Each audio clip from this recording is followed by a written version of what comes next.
We have another selection mechanism in almost all languages. In addition to the if and the if-else, we have a guy called the switch.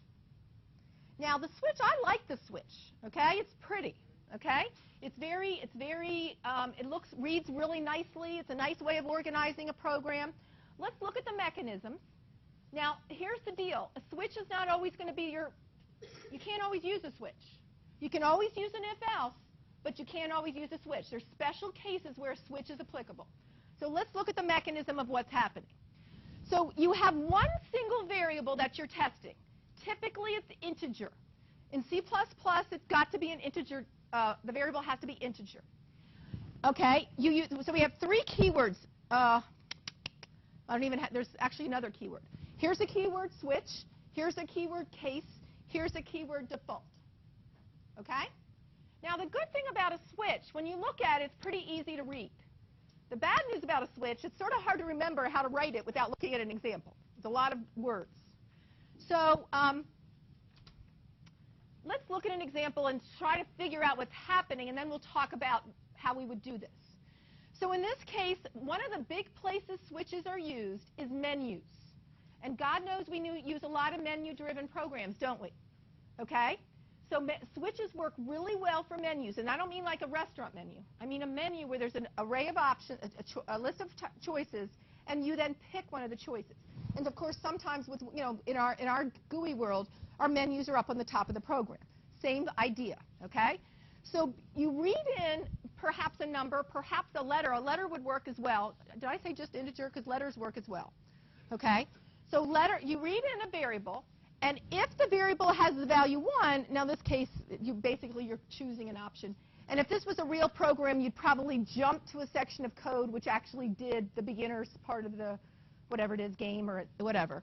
In this case, all we're doing is printing beginner's advanced. It's not a very interesting program. Okay, so if they choose 1, it prints beginners. And what do you think the break does? Yeah, Jared? It ends that segment. What it actually does is it gets you out of this whole switch guy. If you do not have a break, which, by the way, a break is not required, can you guess what would happen? Can you guess what would happen if I did not have a break? Tyler? It would keep going in. It keeps going in. So the break is not syntactically required, but it is required logically if you want to get out of that case. So we typically write the break to get us out of that case, okay? So if they choose 2, advanced beginner prints, that's pretty easy. This is pretty easy to read, don't you think? So when do we get here? Not 1, 2, or 3. Not 1, 2, or 3. Now, what if I want to also have 4 be intermediate? You won't know the answer. What you have to do is you have to put another case 4 right underneath case 3. So, for example, let's move this to let me show you how this would work. You don't use ands and ors here. This is very integer related, okay? So if you wanted to do, let me line this up. Half of this is the formatting to make it look pretty. Not everybody agrees with the way that I format it, but I like it.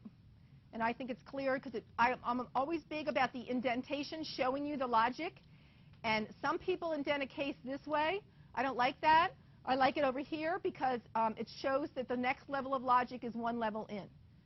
So I wouldn't mark you off for that, but I do think I'm right about this. Okay. All right. So, so I was going to add a case. If I also would allow case 4, then I just do it like that. So we can do multiple options, no ands or ors. This is very simplistic, okay? So typically what would appear before this code is a menu, which there's nothing magical about a menu. You say it's just a bunch of text.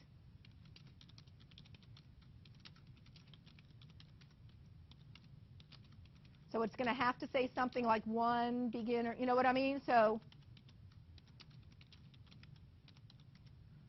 except I spelled it wrong and I forgot my quote. Okay, so I would keep going and print this whole menu guy, okay, and then allow the user to enter a value, and then it would go to that appropriate option. Now, could we have done this? Okay, Brandon, question.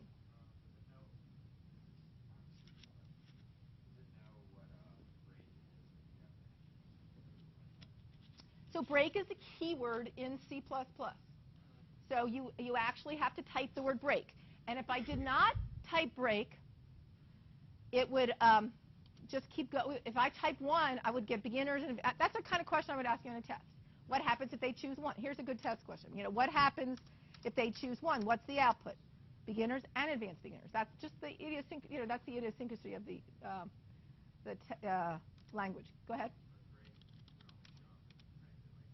Yep, it has to be typed.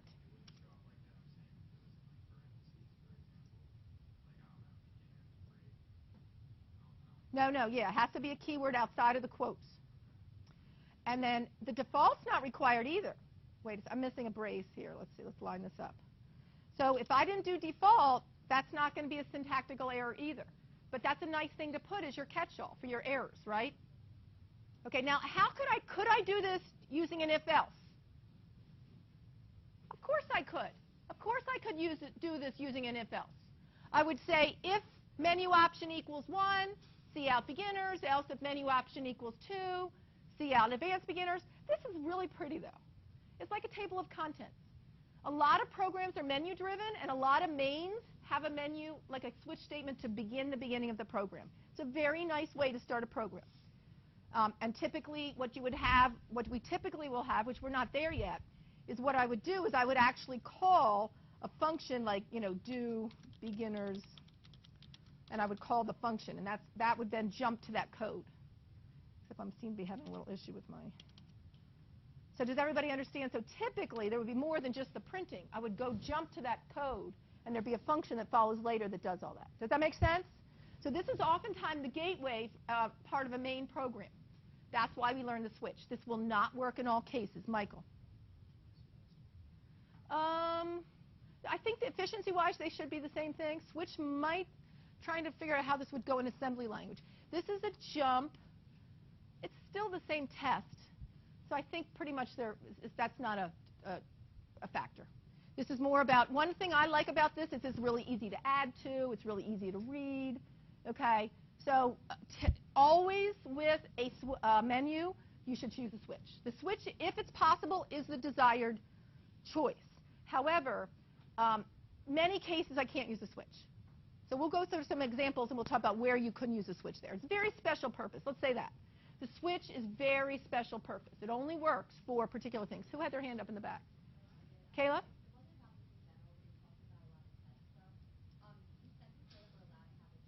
Yep. Front or back, regular piece of paper, whatever you want. Okay, I don't collect it. Don't layer it. I can't believe I have to say this, but you'd be surprised. Somebody did that one year. So not taping things to it and have like things that, just front or back. It happens. You laugh, but it happens. Okay, so now there's one more thing. I lied. There's one more thing I said I was going to talk about. But it's only going to be if it's an integer value with specific sets. So this is a good thing here. Menus absolutely use a switch. Okay, so let's say that I have something like where you have an A, B, C, D, or an option like that. Okay, your multiple choice question. A menu would work for that. What's the choice? A, B, C, D. Okay. Let's say you have something like you wanted to put all the months,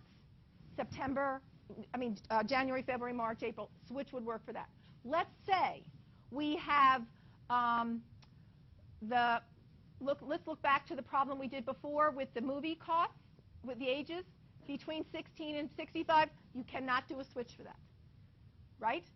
So for ages, okay, if I was going to do every single age, then I would have to have I cannot do ranges. Yes, and that would be ridiculous. Yeah. So any kind of ranges or floats, you typically don't use a switch. So a switch is like that small subset of problems. Like, don't be thinking, how can I do a switch here? Freshman, sophomore, junior, senior, use a switch. Okay? You know what I mean? If you have a clear case of a set of choices. Okay, so it's one variable that you are using a choice for, okay? You could have defined freshman as a constant, sophomore as a constant, junior as a constant, and senior as a constant, and then go on based on those values. A lot of people frame their problem because they like to use switches as the, if you have, here's where switches are really useful. Like, you guys probably aren't as familiar with the income taxes, but there's a thing in the income taxes where it's filing status. You know, single, single with married, well, all these different things. So a lot of times people will set up a switch, so that same switch goes all throughout the program rather than constantly doing ifs to figure out what the status is. So when it's some type of state, I guess really what I'm talking about is a state a situation where it has different states, then a switch is the most likely choice.